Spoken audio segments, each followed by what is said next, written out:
Hello!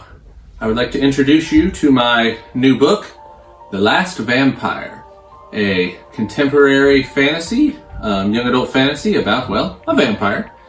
And I would like to read a short excerpt from the book. Chapter 2, Hide. A dark figure, too big to be a bird, flew over buildings, even though many of those buildings were well lit at their entrances or roof lines. Such light did not illuminate the sky's winter darkness very far, rendering the figure nearly invisible.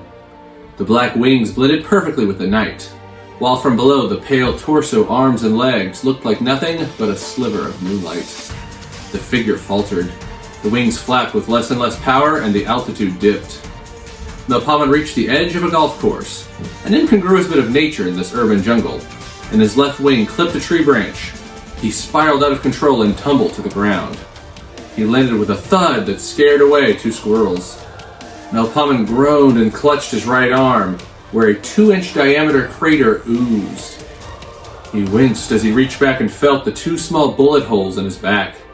Each bled a steady trickle, although the pain from these didn't affect him nearly as much as his right arm. Melpomin's face was tattooed with shock and pain and determination. He checked his surroundings. The area was deserted, for unsurprisingly no one golfed in chilly weather this late at night. A huge church loomed to the east, its dome and bell tower glowing faintly like a halo in a shooting star.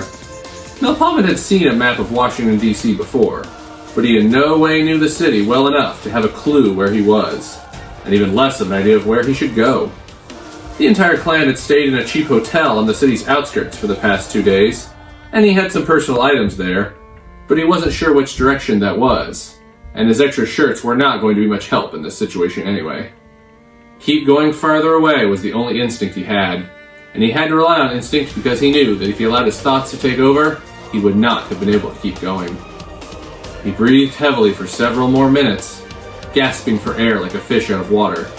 He then stretched his wings and with a flap, took off. Melpomin only got a few feet up before crashing down again. However, he did not pause, but pushed forward on his 2 feet.